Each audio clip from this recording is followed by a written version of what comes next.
Neheb Dreadhorde Champion versus Ramos Dragon Engine. Yeah, that's a pretty good hand. We'll keep that. Probably make use of the Wheel of Fortune, I imagine. We want as many cards in hand so that we can discard them to Neheb Dreadhorde Champion.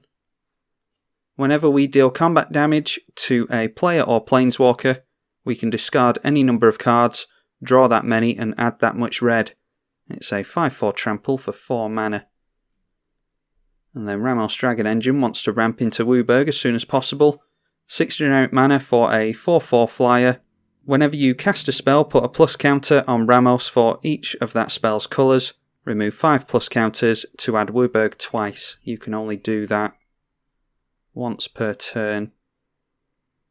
Rite of Flame into Pyretic Ritual would get us a Captain Lannery Storm. And we get a treasure token for that. That might actually be worth it.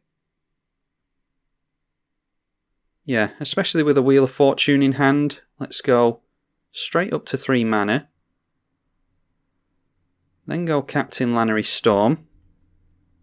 And we'll just start ramping straight away. If we can attack in again next turn, we'll have another treasure token. We sacrifice these for a mana of any colour. And that, along with a land, can get us into Neheb.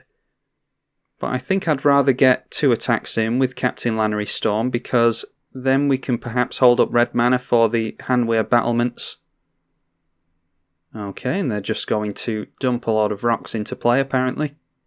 They've gotten rid of an Elspeth Sun's Champion. And I was just going to say, that looks like it's Planeswalker Tribal, and apparently it is. You look at the top 7 cards of your library, put 2 Planeswalkers from among them onto the battlefield. They've gone for Aminatu and Ajani, Mentor of Heroes. Now, does this trigger on... Yeah, it's just on attack. And they've decided to untap the elf and then put 3 plus counters on it. Well, that's quite a start from our opponent, isn't it? Let's go in for the Lotus Petal. And then I think we're going to be relying heavily on this Wheel of Fortune. I really don't want to refill my opponent's hand, but we may have to. Let's go in at Ajani, I think, because that's card advantage for them. And then they obviously block here. We go for Temur Battle Rage onto that, and that will get rid of the Elves of Deep Shadow at least. So we trade there. And then next turn it's Hanweir Battlements. And we'll be able to get down our Neheb and give it haste.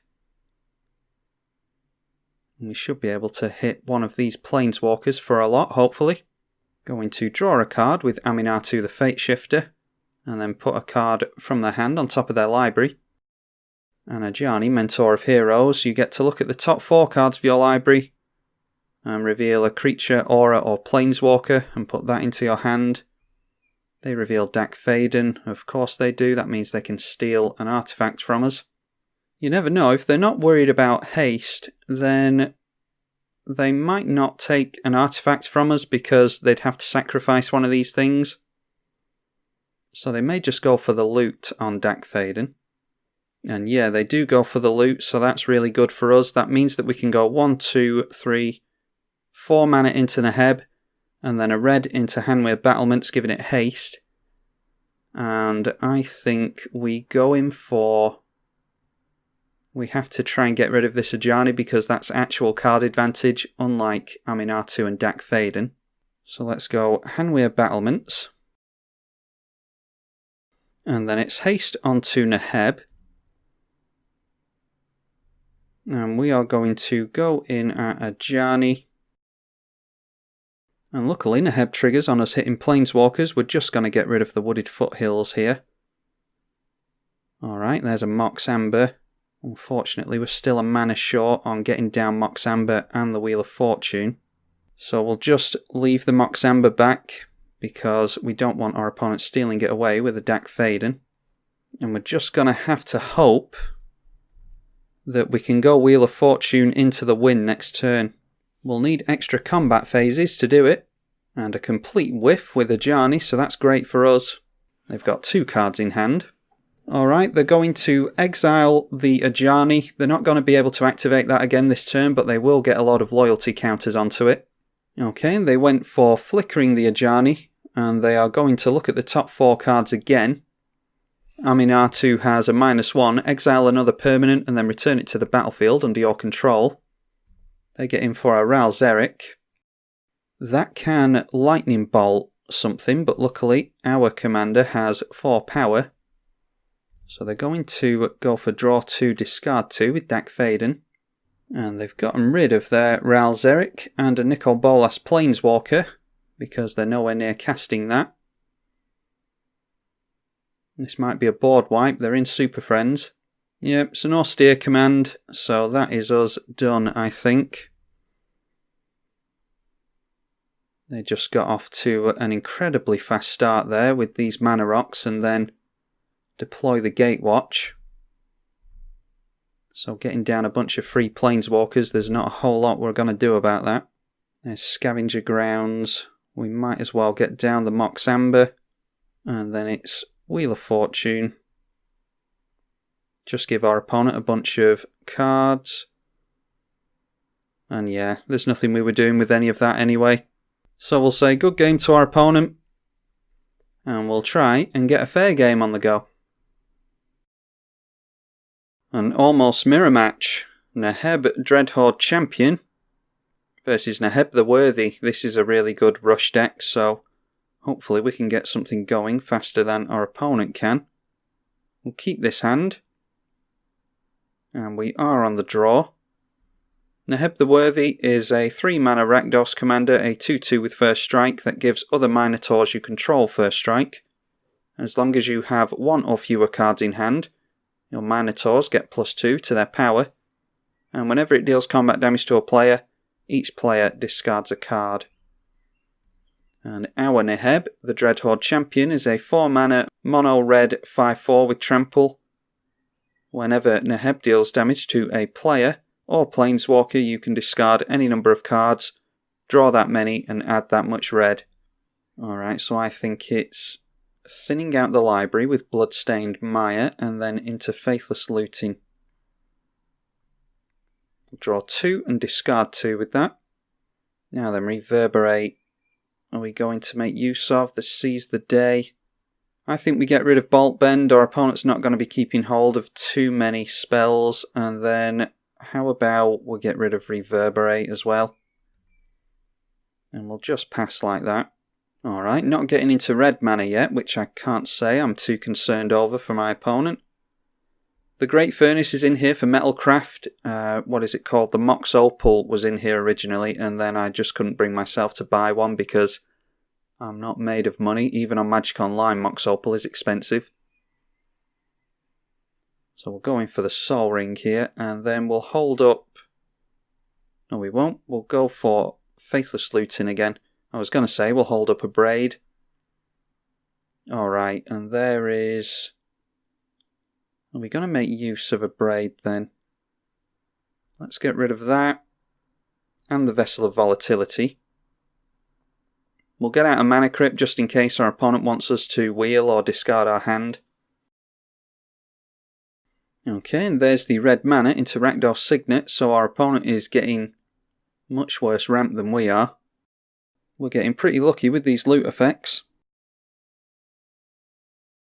Now, it would be nice to get into some kind of haste enabler. That is just going to be discard fodder in this game for Neheb, because no one's going to be casting any blue spells. Unfortunately, it's just going to have to sit there for a turn, and we're just going to hope that our opponent doesn't have removal for it. So we'll pass the turn and see if we can get through with Neheb next turn. What we'd like to do is swing in, cast Seize the Day, and then we can flashback Seize the Day, attack them again, then go for World of War. But there's a Liliana of the Veil, so it looks like we're just going to have to get rid of our Neheb here.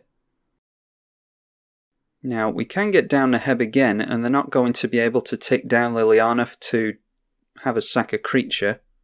Perhaps should have kept hold of a Braid because Rakdos Signet is our opponent's only red source. Get bolted again by Mana Crypt. And we get into a Mind Stone. So, yeah, we can get that down. That can be our land for the turn. And then it's just a case of tapping out for Neheb. And this is why you really want haste on Neheb. We do have haste enablers in the deck, but obviously you need to draw into them, because our opponent wouldn't have had chance to get down Liliana of the Veil there, and we could have potentially gotten some stuff going, although I don't think we could have discarded enough cards to actually go for Seize the Day.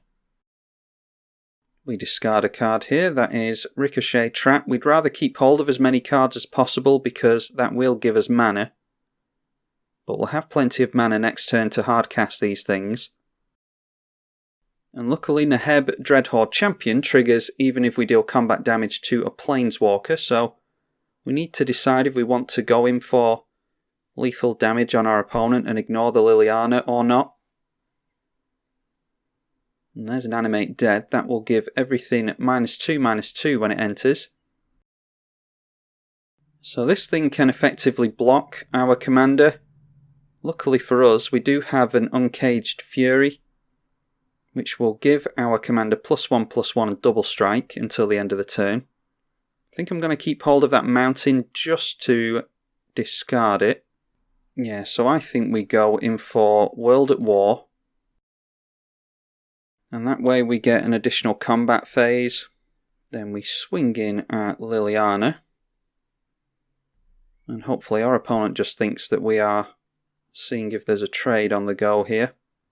And there we are. This is an instant Uncaged Fury. We'll give +1/+1 and double strike. And they're going for cycling onto the Unburden.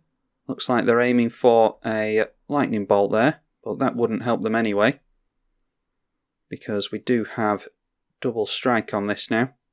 And then we'll just ditch these two just to gain the mana. Seize the Day does have flashback. And then we can discard those two as well. Wow, and we are not getting into anything, are we? Okay, and then it's untap all creatures.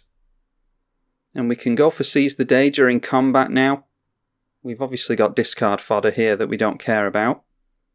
So let's go in at our opponent for double strike damage here. This will be 12 commander damage.